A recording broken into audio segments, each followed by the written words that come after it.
Bota nuk ka nevojë për një kopje tjetër, ka nevojë për ty.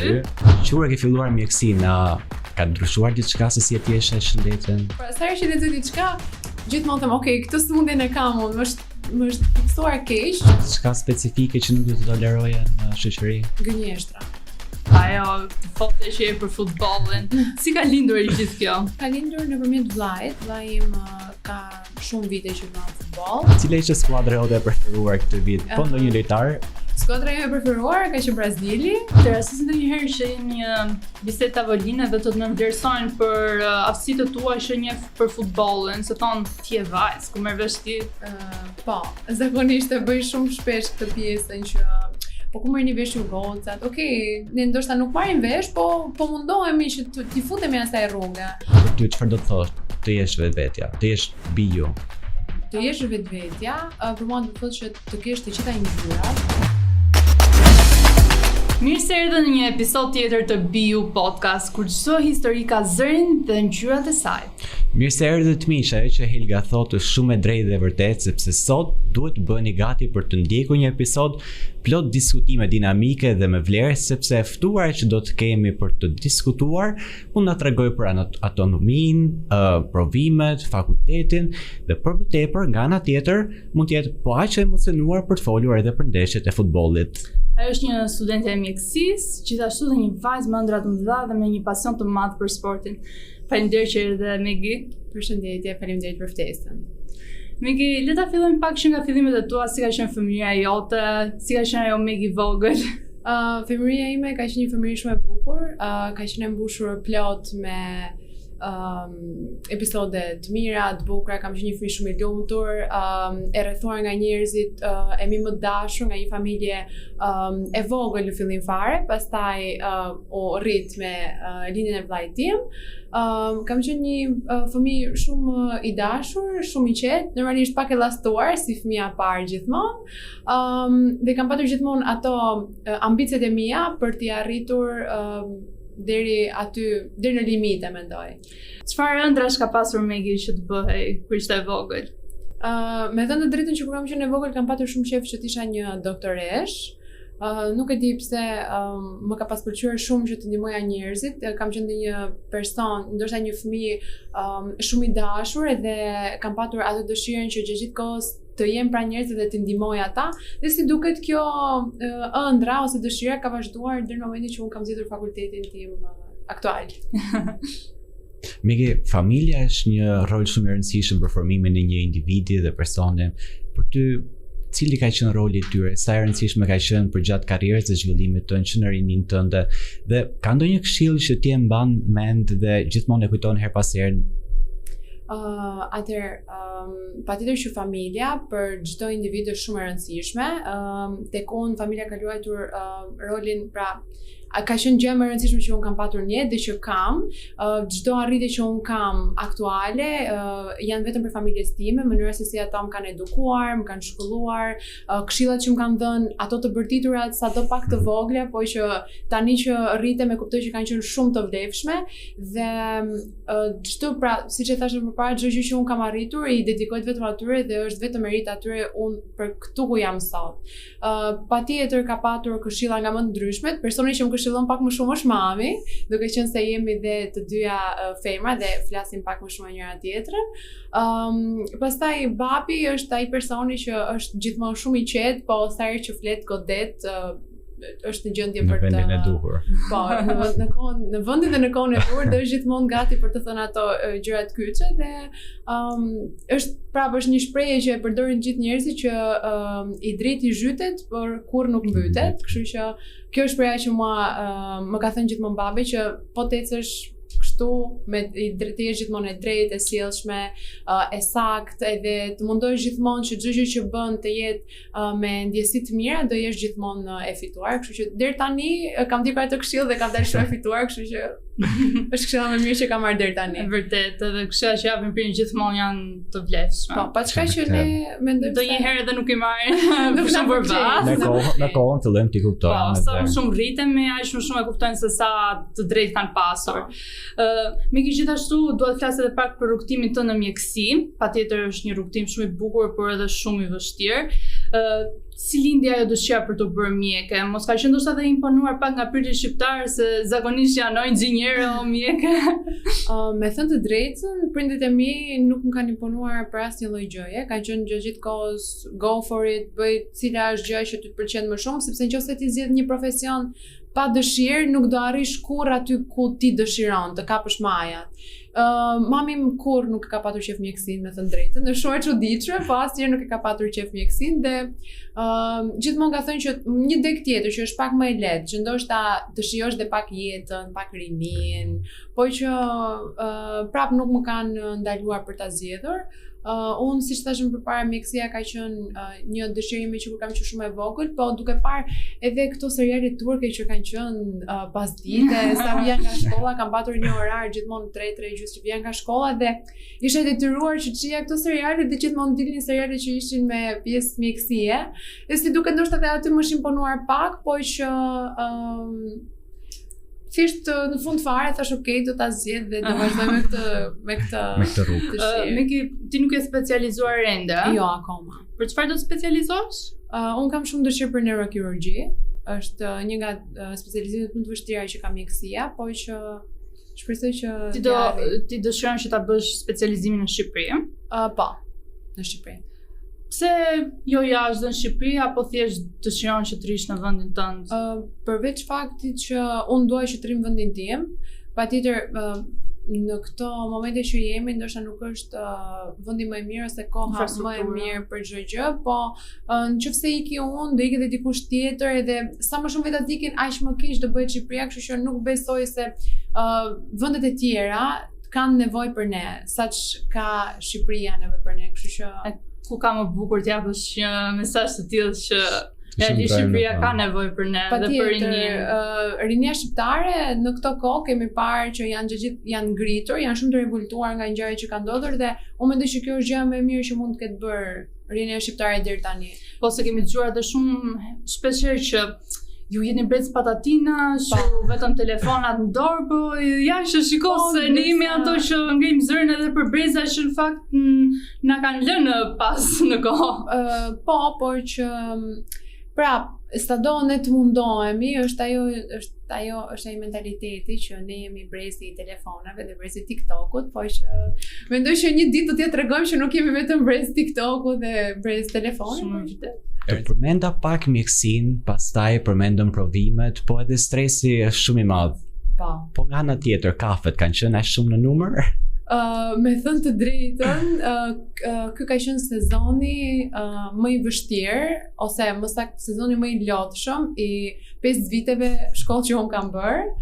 Bides dje e mbarova, edhe ka qenë faleminderit, ka qenë sezoni më i tmerrshëm, net pa gjumë, stres, kafe të tepërta, por që unë mendoj që çdo stres i kaluar ose çdo frikë thjesht do mposhtet me kalimin e kohës, edhe kjo mendoj që kjo është një gjë shumë e mirë që ti përballesh. Edhe qëllimi që i ke vendosur vetes normalisht që gjithë këtë sfidën më pas sfiluese le të themi, si e bën të duket edhe më e vogël. Po, sidomos në momentin që mbaron çdo gjë dhe thon, okay, unë jam stresuar kaq shumë për kaq gjë, nuk do stresohem. Dhe pastaj vjen provimi tjetër dhe ti prapë në tjetër gjendje, kështu që Miki, gjatë gjithë rrugtimit të në mjekësi, ka pasur ndonjë raste ku ke thënë, okay, po mos e jam lodhur, dua të filloj diçka të re, të bëj një gjë të re, se ndonjëherë normalisht jemi të rinj dhe shikojmë deg të reja, fusha të reja dhe na ndryshon edhe mendja. Mund të jemi të dyzuar.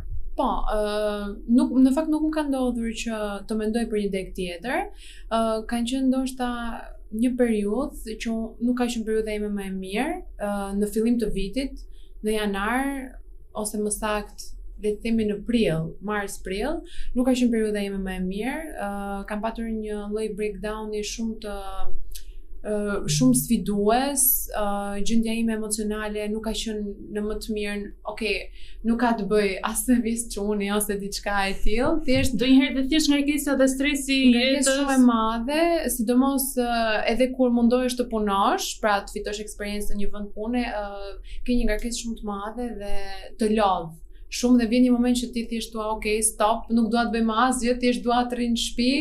të dalë ndoshta për një kafe ose të bëj një ecje, të kthehen prapë në shtëpi, të qetësohem dhe ndoshta më vonë mund të jetë ajo koha ime. Është shumë e vërtetë që njeriu ka nevojë për pushim. Unë kam provuar veç edhe të punoj edhe të studioj në të njëjtën kohë, realisht vjen një fazë dhe trupi i njeriu të shkon kështu në burnout dhe asgjë që thith nuk del më pastaj produktive.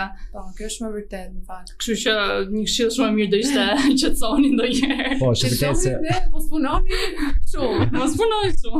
është vërtet se pastaj edhe jeta edhe shëndeti nuk shkojnë paralel me njëra tjetrën. Po, çfarë ke filluar mjekësinë, ka ndryshuar diçka se si e ti e shëndetin?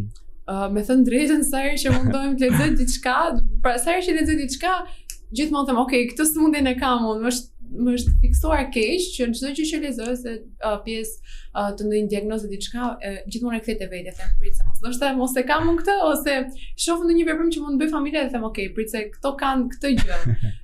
Kur je student mjekësie, çdo gjë, pra çdo veprim ose çdo diagnozë që mund të ketë dikush, ty të duket sikur ai ka një sëmundje të pashërueshme, edhe kjo sikur të streson akoma dhe më shumë. Se ti, unë mundohem që mos ta shfaq shumë të njerëzit këtë gjën, po unë kam një vetë shumë të keq, që sa herë që prindërit mi flen gjumë ose vllai, unë i shkoj aty dhe i shikoj apo marrin frymë apo jo. Domethënë që kur ka filluar mjekësinë, dhe deri tani është i njëjti proces, mund bëj të njëjtën gjë. Thjesht shkoj i shoh kështu edhe them që nuk jam e vetmja. Stresi që kalon. Ndoshta nga stresi dhe sa më shumë është ndoshta edhe psikologjike pastaj më pas. Po, nga gjithë informacioni që marrim, mbi informacioni që ndoshta edhe trupi nuk e përpunon në kohë reale dhe më vonë të kujtojnë ndonjë gjë. Po, atë është nuk e di, kjo gjëja më e keqe që un kam. Është si ato momente që del nga shtëpia dhe ke lënë ekurnizor ose e ke mbyll derën apo jo? E kam fikur pjastrën apo se kam fikur? Jo, e kam kemi pra pastaj për ta parë. Me ke të përmenda pak konceptin e jetës si fjalë, po të pyes me shoqërinë si e?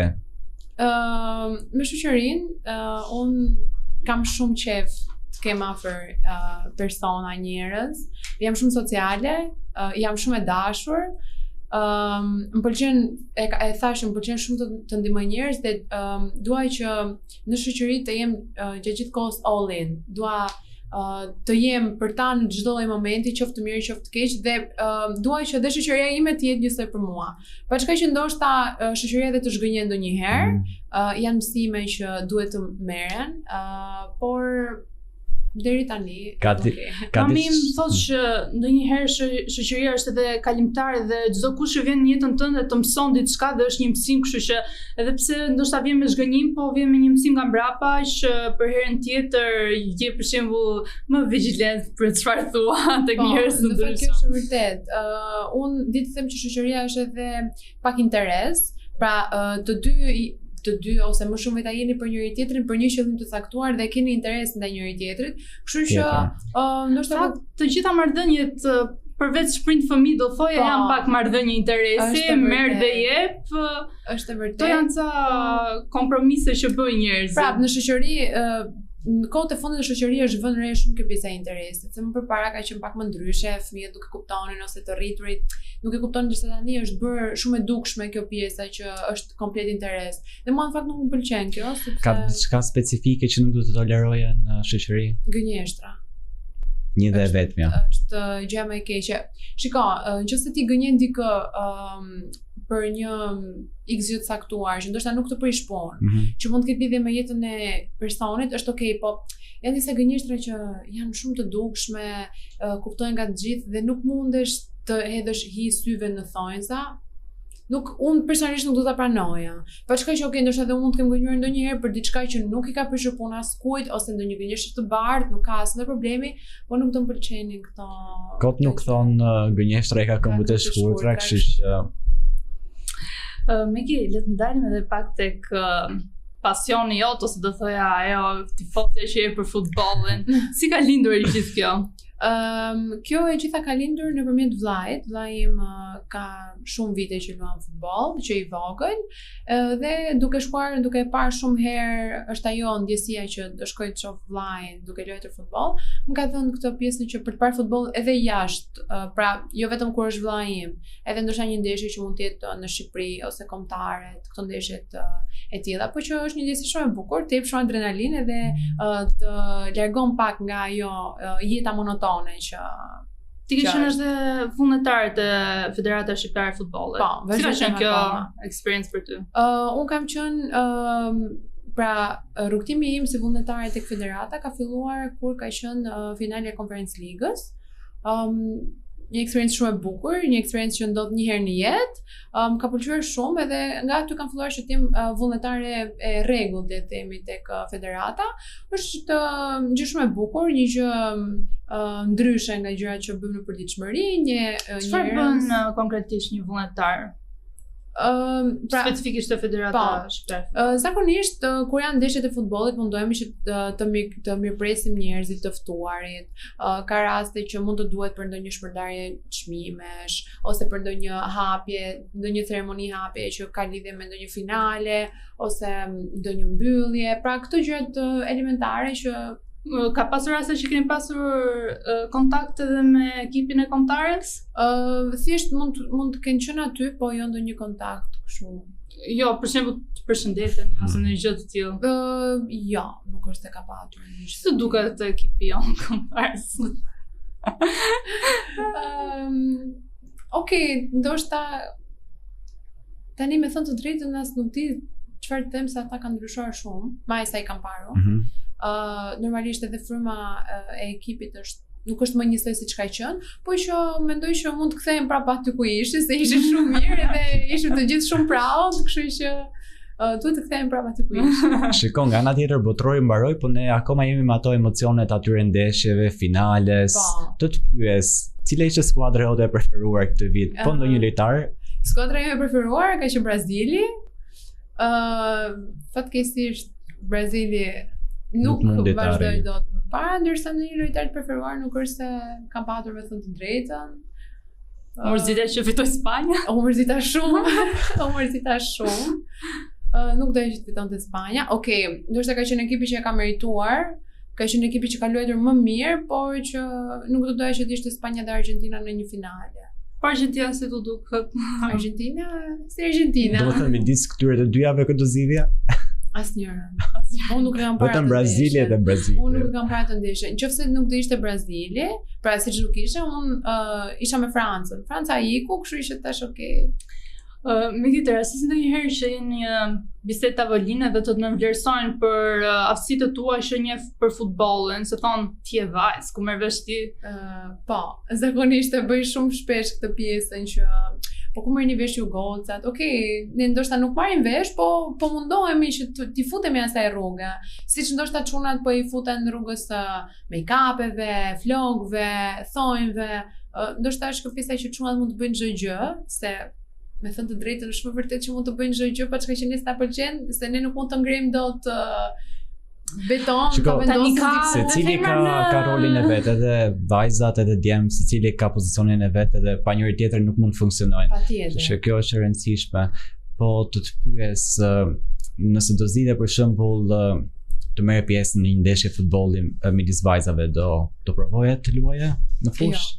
Jo, vetëm për ta parë. Jo. As për ta parë, as për të luajtur.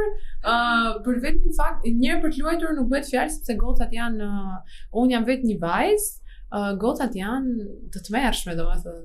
Mendoj që kur shoh domethënë vajzat në futboll me gjak, me gjëra më friksojnë, them çunat janë më të tërhequr. Po, patjetër është edhe pjesa që gocat janë shumë delikate, mund të vriten shumë shpejt. Nuk e di se si mund të reagojë trupi, janë domethënë shumë gjëra, ndërsa çunat janë pak më ndryshe. Okej, u vrava, vazhdo. Ndërsa goca është vetë si tip shumë I brisht. Pra, nuk besoj. Me ke punë ndonjë sport tjetër e marr? Kur kam qenë shumë e vogël, kam pas luajtur volejboll dhe basketboll, po që me kalimin e moshës kalimtar kanë qenë. Nuk kam vazhduar ti. Miki, nëse do ndaleshim pak te ndonjë gjë që të ka bërë shumë krenare për veten dhe thua dhe sot kësaj dite çfarë do ishte? Pra nuk e thua shpesh, po e mendon. E mendon. E vetmja gjë që mua mund më bëj krenare është kjo që jam sot. Pra mënyra se si un jam rritur, mënyra se si jam edukuar, mënyra se si qasem me njerëzit. Ndoshta nuk jam shumë e durueshme, e kam pak këtë problem, po me kalimin po e shoh që duke u rritur, durimi im sa fillon edhe shtohet, po që është thjesht mënyra se si un jam formuar. Kjo është gjë që un jam më krenare sepse kam parë shumë veta në moshën time, qoftë goca, qoftë çuna që bën një jetë shumë të shthurur, bëjnë gjëra, ndoshta ata e bëjnë për një arsye të caktuar, po sinqerisht unë kur shoh njerëz që bëjnë ato lloj jete, unë me të vërtetë më vjen shumë keq dhe dua shumë që t'i ndihmoj ose t'i ndihmojmë të gjithë, jo vetëm unë. Dhe ndoshta kjo është gjë që unë jam më shumë krenare që jam kjo që jam në mënyrën se si unë jam rritur, edhe kjo është e vetmja arsye pse unë jam kështu është vetëm për familjes time dhe kjo është gjë më e mirë që edhe gjë që mua më bën më shumë krenare. E ka më bukur të thuash që jam krenare për këtë që jam sot, edhe për gjithë njerëzit që ndoshta nuk janë rrugën e dur momentalisht, pse jo, ndoshta një moment tjetër mund të marrin edhe shembull të Megi apo të Genisi apo të Helga. Unë mendoj që çdo person në mos sot, nesër do kaloj një periudhë shumë të vështirë.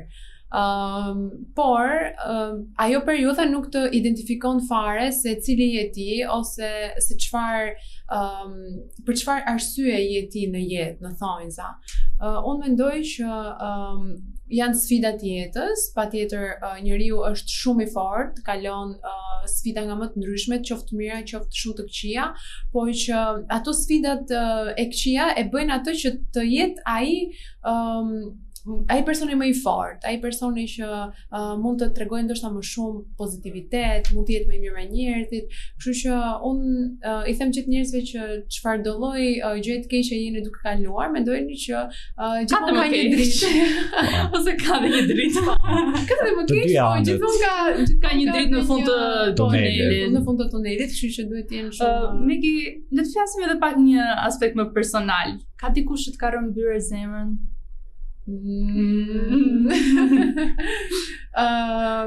Mundohem që mos flas shumë për jetën time personale, nuk më pëlqen, po patjetër që është një person. Po shumë bukur. Helga, je e madhe Helga. Asnjëherë nuk e them këtë gjë, po unë personalisht nuk do ta merra përsipër ta bëj. Gjithmonë mua më ngeli këto pyetje. Janë gjëra gollë. Po, kështu që është pjesa juaj. Le ta kalojmë këtë moment. Megi, ne jemi në Bio Podcast dhe ndryshojmë pak emocionin e bisedës. Në Bio Podcast duhet të jemi vetvetja. Nuk mund mungonte kjo pyetje edhe në këtë episod. Për ty çfarë do të thosh? Të jesh vetvetja, të jesh bio. Të jesh vetvetja, për mua do të thotë që të kesh të gjitha ngjyrat, të jesh ai personi që mos të kesh frikë të qash përballë një personi, mos kesh frikë të ngresh zërin tënd, mos kesh frikë të thuash diçka, qoftë gabim, qoftë sakt, të shfaqesh tek njerëzit ashtu siç ti dëshiron. Pra çdo veprim që ti bën të jetë një veprim shumë spontan. Është gjëja më e mirë që një person mund të bëjë, do bëhet një person shumë pa komplekse dhe tjetra do t'i lëri njerëzve gjithmonë një përshtypje shumë të mirë. Pra sa më vetvetja të jesh, aq më mirë është, sepse do kujtohet që shiko, ky personi bëri këtë gjë sepse ishte vetvetja.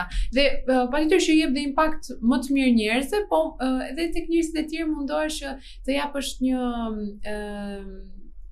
japësh një mësim. Pra ti tregosh atyre që shiko, të jesh vetvetja është gjëja më e mirë që ti ke.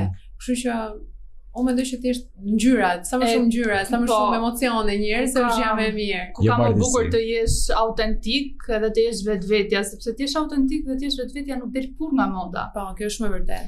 Sado që për shembull kur shoh njerëz që shtiren të hiqen si dikush tjetër, realisht nuk duken aq bukur se sa të hiqen sikur të jenë vetvetja e tyre. Ikën komplet është një gjë që e themi shpesh këtu, bota nuk ka nevojë për një kopje tjetër, ka nevojë për ty. Edhe ky do ishte domethënë mesazhi gjithmonë që unë nxjerr nga Bio Podcast. Do të preferoja ta mbyllim me këtë shprehje, për mua ishte shumë kënaqësi, po edhe për Helin gjithashtu që të kishim në Shumë gjithashtu edhe për mua ishte një kënaqësi shumë e madhe të isha këtu. Në diskutimin e sotëm në këtë episod mësuam për shumë vlera dhe diskutime të cilat ishin shumë intriguese, po dhe shumë të bukura nga ana tjetër. Shpresoj që koha që kemi kaluar së bashku t'ju ketë inspiruar së pak, po edhe motivuar, kështu që bëni like, subscribe dhe mos harroni ta ndani me miq të mirë. Dhe mos harroni që të jeni autentik sepse nuk del kur nga moda dhe shifemi episodin tjetër. Faleminderit. Be you.